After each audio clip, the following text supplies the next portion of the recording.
You after a little bit of a break here, so I wanted to get a video out to you. I have some new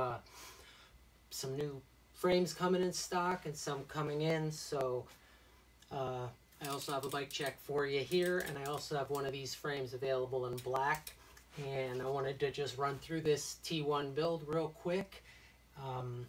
So I'm going to get right to it, try to make this video kind of short and sweet, and then I'm going to throw some shorts up with the frames and some of the other stuff going on in the shop, and try to keep you guys as updated as possible because I have been slacking. So that's on me, my bad. So what do we have here? We have a burgundy Terrible One Ruben frame built in 2019. They were released in 2020 by Terrible One. These are Taiwan built frames. This is a 20.75 top tube. It has an 8.5 inch standover. It has the pretty cool bridge in the back here that's connected. And the main difference between this and the Scapegoat would be that the Scapegoat has the bottom wishbone, and this one has a regular, it's not an S-bend, but it just has a regular kind of chainstay with removable brake mounts on the bottom. The head tube 74 degrees, which is pretty mellow. Seat tube is 71 degrees. It has top and bottom gussets with the T1 stamp there. Integrated seat tube, and the back end is 13.25 slammed, or 13, it goes all the way out to like 13.625. So mine, I kind of have it out there a little bit more because for this bike, being that it's kind of mellow in the front, I don't plan on running pegs, doing too much tech stuff with it. And maybe I'll actually just sell this color if someone wants this one rather than the black one. I'm going to start at the bottom here this time with some wheels that you guys may be familiar with if you saw several of my videos. These are, I bought these originally as a set. The front is the E-Claw Cortex hub laced to the E-Claw Bondi rim. They're pretty beefy wheels and hubs. The rim's 38 millimeters wide, which is great width in my opinion. I like 38 and 36. And in the back, although they came as a set with the Cortex coaster, it was just way too heavy to run a free coaster anymore. It just seems kind of pointless to me with the weight, with how light the hybrids are and stuff. So swapped that, found an old dynamic hub. This one, the dynamic hub by E-Claw this is the V2. It came out in 2015. And right around then, everyone was doing female hubs, so they did a female hub version, and it does have 90 points of engagement, which is why it sounds so nice. Sorry if the volume is not as high. I did break my microphone. I will get a new one ASAP. Yes, I know this tire's on backwards, but I do think it may look better. They may look better backwards or forwards. These are also Kevlar. These are the Kevlar fast and loose tires, 2.4 inch, and they're a pain to get on and off. So once you get them on, it's like, I just don't feel like it. That's truth. But these things do fly. They go very fast. And I'll talk about my efforts to make this bike a little bit lighter. And one of them was I used the new style of like a Tubolito. These came in 3 different weights, and I was given the middle weight, which, man, they're like, I felt like it was less than half the weight of a regular tube, and just as strong, they say. Has a nice, you know, it's just light in general. And I got a nice little white valve cap, cinema valve cap on here, which looks good. And of course, my little hub dusters, keep those on there. They keep the hubs nice and shiny. I do have the hub guards on. I think it looks best with the hub guards, so I just leave them on. And I know they're going to waste because these are really nice hub guards, but who knows? These wheels have been all over town, so who knows? Maybe they'll go on another bike soon. But yeah, so that's the wheel setup. Next, let's go to the drivetrain. we have a discontinued Demolition M5 sprocket. These sprockets were made during the 7075 aluminum era, so they're a little heavier, but they're much stronger. It's a much stronger sprocket, and I do like higher gearing. I don't really sprocket doesn't get in the way of anything, so I love this. I do have one in the shop in polished for sale that looks pretty sick, so you can hit me up about that. Pedals are JCPC pedals. I don't think I have to say much about those. These have been around forever. They're still a great pedal. I think they could do a little refining on the pedal, to be honest, but maybe they need Jim's permission and not. You kind of put the pins however you like. If I feel like going to skate park, and since I'm goofy footed, I can grind easily on back pedal. I only have 4 pins in here on this side, so I just pull those pins out, and I can grind on it. And I have a bunch of the face plates too, if you ever need them. Just the bodies.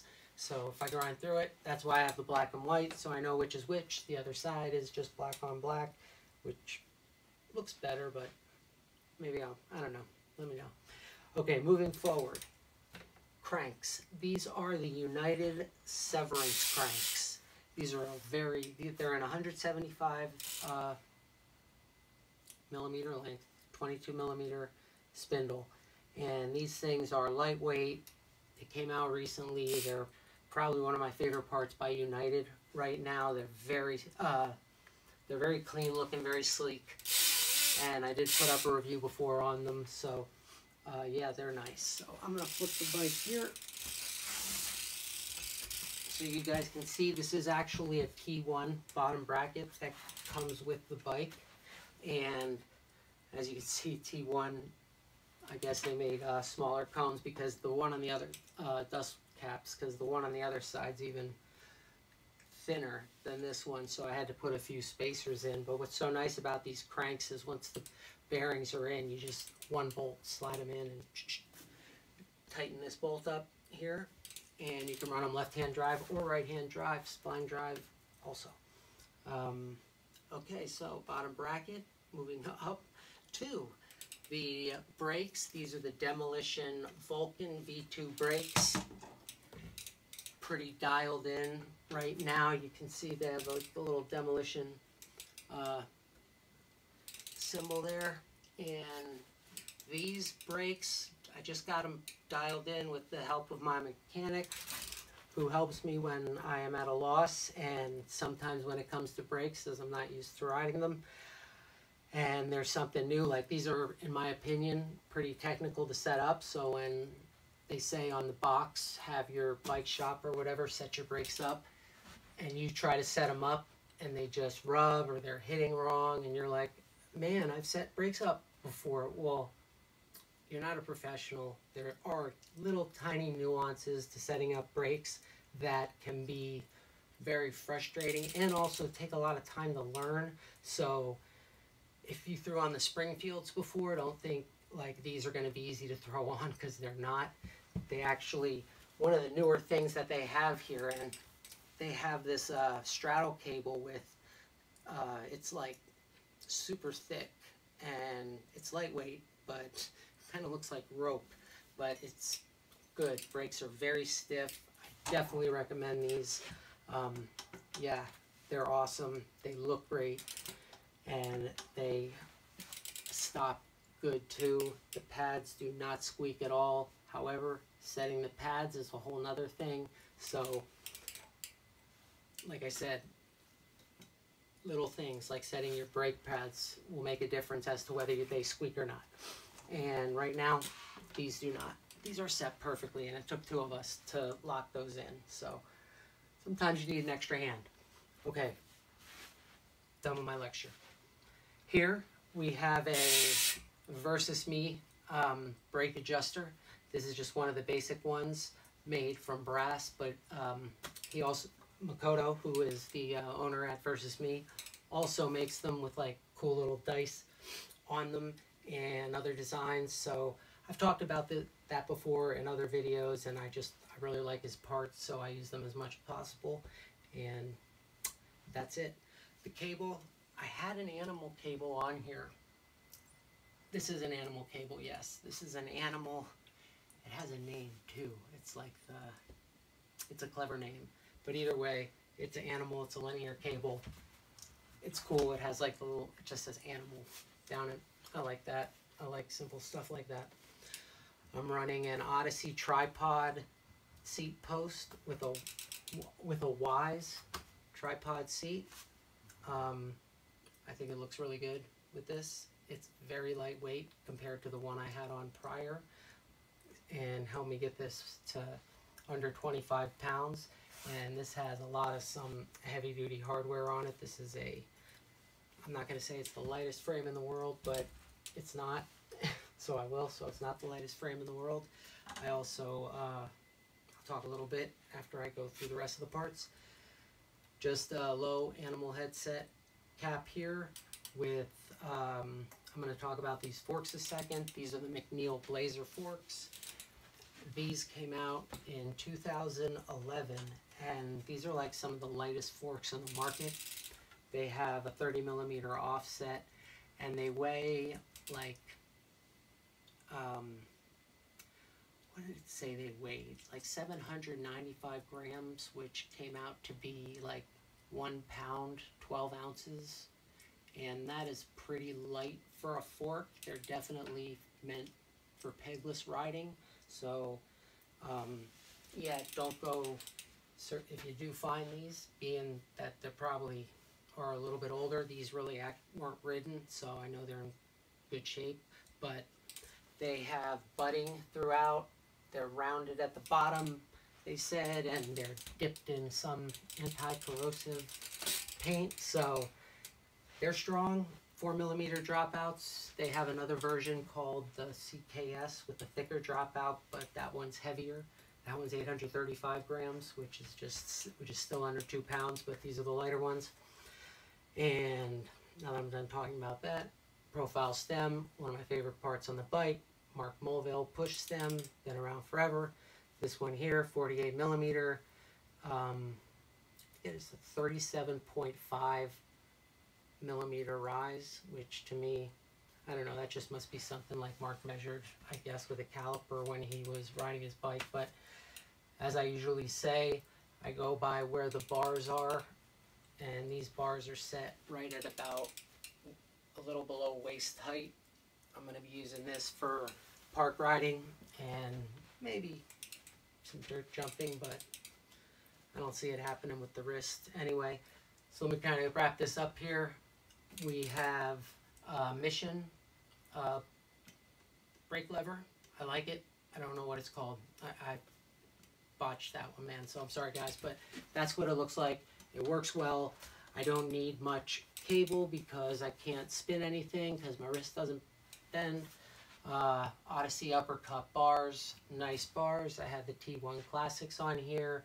They were a little heavier. This is a butted handlebar, which weighs in at 29 ounces, I think, which is not too bad.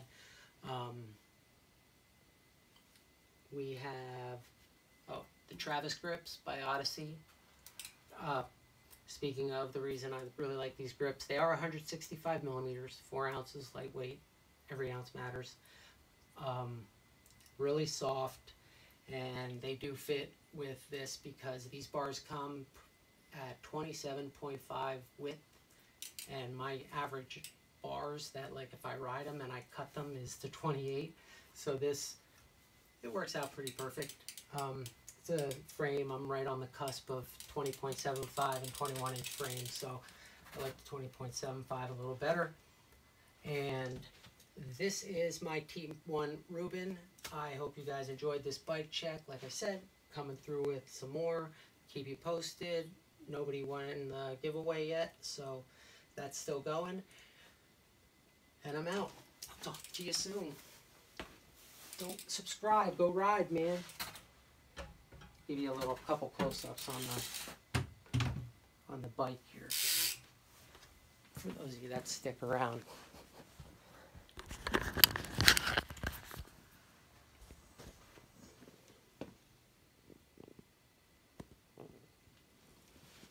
I did not mention the bar ends that are a bronze chrome color. They came off of an older Harrow. They're a little bulky, and the frame, the whole bike did come in at 24.9 pounds. There's your blazer forks. Saved a lot of weight with the tripod.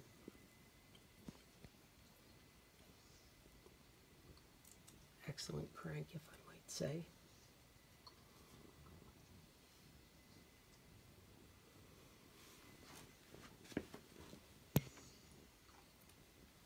Joe Rich sent me that sticker, and I've been waiting to put it on a bike. It says, focus your hate. I'm out.